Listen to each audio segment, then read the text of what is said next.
صفحہ نمبر 21 معارف القرآن جلد اول۔ کتاب کے رائٹر ہیں حضرت مولانا مفتی محمد شفیع صاحب رحمۃ اللہ علیہ، مفتی اعظم پاکستان۔ یہ ان کی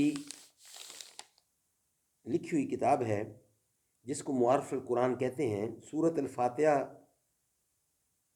پارہ نمبر 1 سے لے کر سورۃ بقرہ پارہ نمبر 3 رکوع 8 تک اس کا ترجمہ اور تشریح کی ہے، پوری تفسیر انہوں نے لکھی ہے۔ انشاءاللہ یہ پوری کتاب ہم آپ تک پہنچائیں گے۔ تو آج ہم اس کا آغاز کر رہے ہیں۔ اس کے پہلے 10-15 صفحات میں صرف تعارف ہے اور حاشیہ ہے، اس کی ضرورت نہیں ہے، تو ہم آغاز کر رہے ہیں۔ بسم اللہ الرحمن الرحیم، الحمد للہ وکفا وسلام علی عبادہ الذین اصطفیٰ۔ وہی اور اس کی حقیقت۔ قرآن کریم چونکہ سرور کائنات حضرت محمد رسول اللہ صلی اللہ علیہ وسلم پر وحی کے ذریعے نازل کیا گیا ہے، اس لیے سب سے پہلے وحی کے بارے میں چند ضروری باتیں سمجھ لینی چاہیے۔ وحی کی ضرورت۔ ہر مسلمان جانتا ہے کہ اللہ تعالیٰ نے انسان کو اس دنیا میں آزمائش کے لیے بھیجا ہے اور اس کے ذمے کچھ فرائض عائد کر کے پوری کائنات کو اس کی خدمت میں لگا دیا ہے۔ لہٰذا دنیا میں آنے کے بعد انسان کے لیے 2 کام ناگزیر ہیں۔ ایک یہ کہ وہ اس کائنات سے اور اس میں پیدا کی ہوئی اشیاء سے ٹھیک کام لے، اور دوسرا یہ کہ اس کائنات کو استعمال کرتے ہوئے اللہ تبارک و تعالیٰ کے احکام کو مد نظر رکھے اور کوئی ایسی حرکت نہ کرے جو اللہ تبارک و تعالیٰ کی مرضی کے خلاف ہو۔ ان دونوں کاموں کے لیے انسان کو علم کی ضرورت ہے، اس لیے کہ جب تک اسے یہ معلوم نہ ہو کہ اس کائنات کی حقیقت کیا ہے، اس کی کون سی چیز کے کیا خواص ہیں، ان سے کس طرح فائدہ اٹھایا جا سکتا ہے، اس وقت تک وہ دنیا کی کوئی بھی چیز اپنے فائدے کے لیے استعمال نہیں کر سکتا۔ نیز جب تک اسے یہ معلوم نہ ہو کہ اللہ تبارک و تعالیٰ کی مرضی کیا ہے، وہ کون سے کاموں کو پسند اور کن کو ناپسند کرتا ہے، اس وقت تک اس کے لیے اللہ تعالیٰ کی مرضی کے مطابق زندگی گزارنا ممکن نہیں۔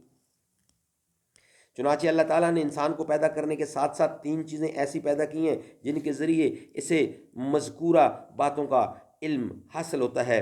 ایک انسان کے حواس یعنی آنکھ، کان، منہ اور ہاتھ پاؤں، اور دوسرے عقل، اور تیسرے وحی۔ چنانچہ انسان کو بہت سی باتیں اپنے حواس کے ذریعے معلوم ہو جاتی ہیں، بہت سی عقل کے ذریعے، اور جو باتیں ان دونوں ذرائع سے معلوم نہیں ہو سکتی ان کا علم وحی کے ذریعے عطا کیا جاتا ہے۔ علم کے ان تینوں ذرائع میں ترتیب کچھ ایسی ہے کہ ہر ایک کی ایک خاص حد اور مخصوص دائرہ کار ہے جس کے آگے وہ کام نہیں دیتا۔ چنانچہ جو چیزیں انسان کو اپنے حواس سے معلوم ہو جاتی ہیں ان کا علم نری عقل سے، اس کا علم نری عقل سے نہیں ہو سکتا۔ مثلا ایک دیوار کو آنکھ سے دیکھ کر آپ کو یہ علم ہو جاتا ہے کہ اس کا رنگ سفید ہے، لیکن اگر آپ اپنی آنکھوں کو بند کر کے صرف عقل کی مدد سے اس دیوار کا رنگ معلوم کرنا چاہیں تو یہ ناممکن ہے۔ اسی طرح جن چیزوں کا علم عقل کے ذریعے حاصل ہوتا ہے وہ صرف اس سے معلوم نہیں ہو سکتی۔ مثلاً آپ صرف آنکھوں سے دیکھ کر یا ہاتھوں سے چھو کر یہ پتہ نہیں لگا سکتے کہ اس دیوار کو کس انسان نے بنایا ہے، بلکہ اس نتیجہ تک پہنچنے کے لیے عقل کی ضرورت ہے۔ یہ یہاں تک چھوڑتے ہیں، انشاءاللہ باقی نیکسٹ ویلاگ میں بیان کیا جائے گا۔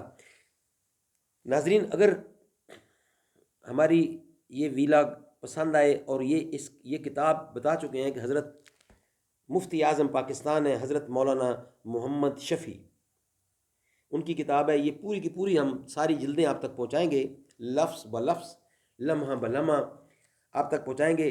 تو آپ اپنے خیالات کا ضرور اظہار کریں۔ اگر یہ ویلاگ پسند آئے تو اس کو ضرور سبسکرائب کریں، لائک کریں اور اس کو شیئر بھی کریں، اور ہمیں کمنٹس کی سیکشن میں اپنے خیالات کا اظہار ضرور کریں۔ یہ ہم نے کچھ نہ پلس کر رہے ہیں نہ مائنس کر رہے ہیں، جو کچھ کتاب میں لکھا ہے وہی ہو بہو انشاءاللہ آپ تک پہنچائیں گے۔ اللہ تعالیٰ ہمیں اس پہ عمل کرنے کی توفیق عطا فرمائے۔